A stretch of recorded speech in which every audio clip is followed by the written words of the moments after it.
반갑습니다. 기쁨의 50일 기간 5월 10일 수요일 새벽 하나님께 올려드립니다. 함께 나의 마음을 찬양 부르십니다.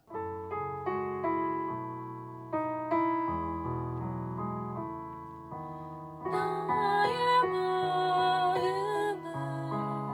정금과 같이 정결케 하소서.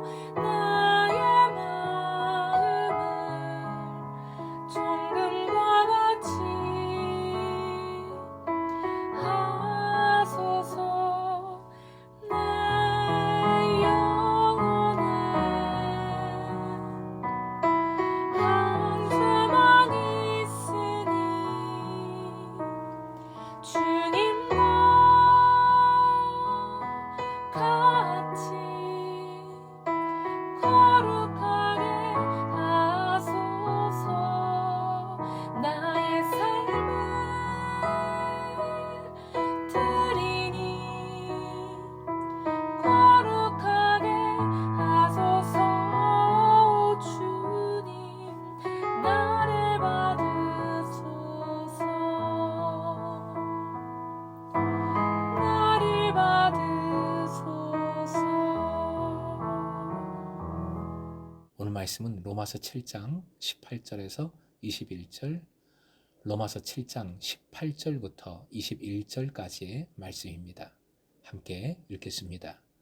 내 속 곧 내 육신에 선한 것이 거하지 아니하는 줄을 아노니 원함은 내게 있으나 선을 행하는 것은 없노라. 내가 원하는 바 선은 행하지 아니하고 도리어 원하지 아니하는 바 악을 행하는도다. 만일 내가 원하지 아니하는 그것을 하면 이를 행하는 자는 내가 아니요 내 속에 거하는 죄니라. 그러므로 내가 한 법을 깨달았노니 곧 선을 행하기 원하는 나에게 악이 함께 있는 것이로다. 오늘의 기도 제목, 성령 충만함으로 믿음 행할 때 더욱 예수님 닮아가게 하소서. 성령 충만함으로 믿음 행할 때 더욱 예수님 닮아가게 하소서.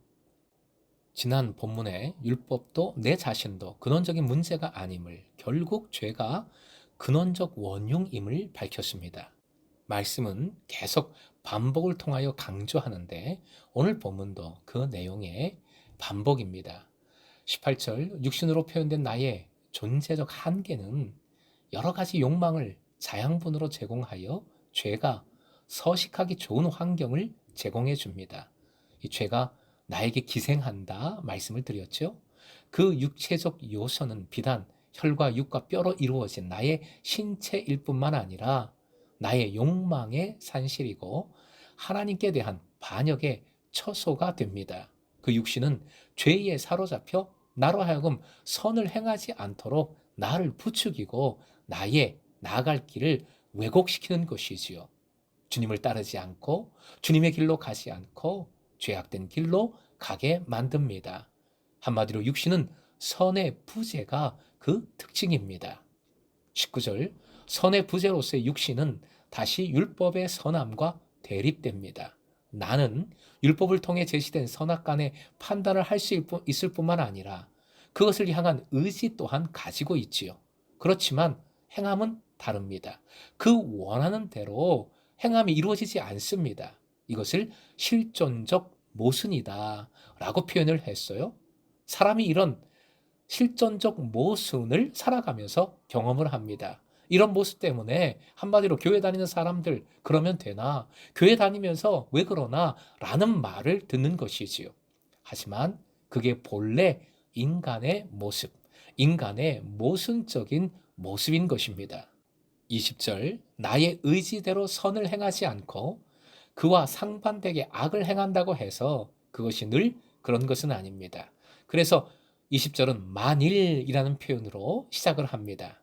말씀은 악을 행하도록 부추기는 내 속의 죄와 나를 구별하고 있습니다. 내 속에 악에 대한 이끌림이 있다면 이것은 연약한 육체를 통해 나쁜 음모를 꾸미고 또 그것을 실행하게 만드는 원흉, 바로 죄인 것입니다.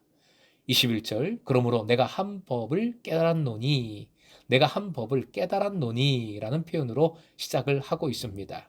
깨달았노니의 원어는 현재 시제이며 발견하다라는 의미를 가진 단어입니다. 결국 한 법을 깨달았다는 것은 물론 토라를 배경으로 율법을 배경으로 하고 있지만 어떤 법칙을 발견했다는 뜻입니다. 쉬운 번역으로 21절 한 번 더 읽어보겠습니다.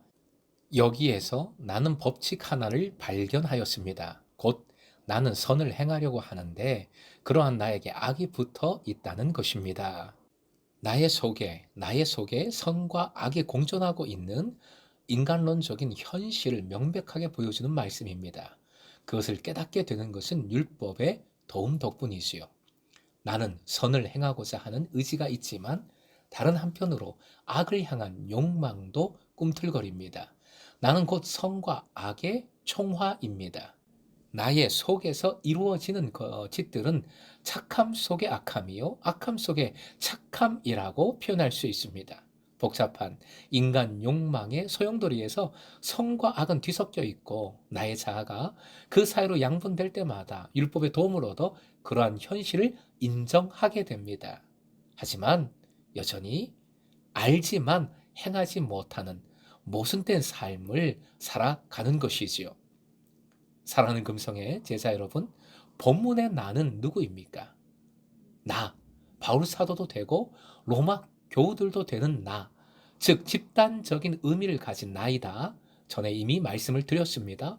구체적으로 상정을 해본다면 율법을 알고 믿고 행하고자 하는 유대인 그리스도인들이라 할 수 있겠습니다. 율법을 알지만 성령을 모르는 이들입니다.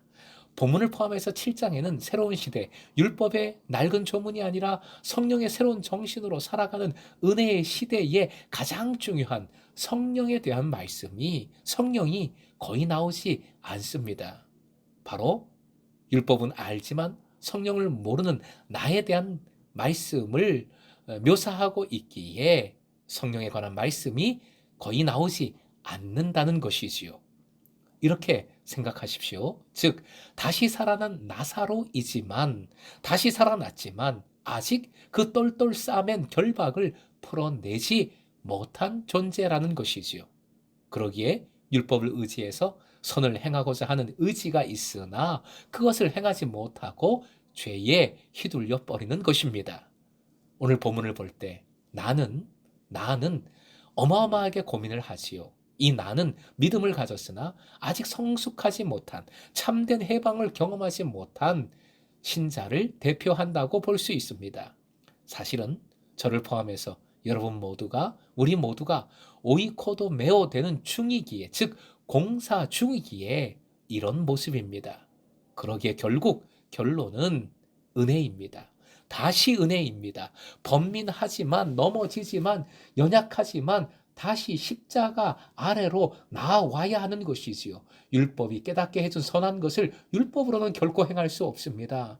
성령님을 의지할 수밖에 없습니다. 성령 충만함으로 그것을 행합니다. 그렇게 살아갑니다. 오직 오이코도메해 주심을 믿는 믿음으로 선한 것을 행하십시다. 예수 그리스도의 십자가와 부활의 은혜로 그 능력으로 다시 일어서는 여러분 되실 때에 한 발 한 발 점차 더욱 예수님 닮아가는 행복한 인생 되시길 주님의 이름으로 축원드립니다.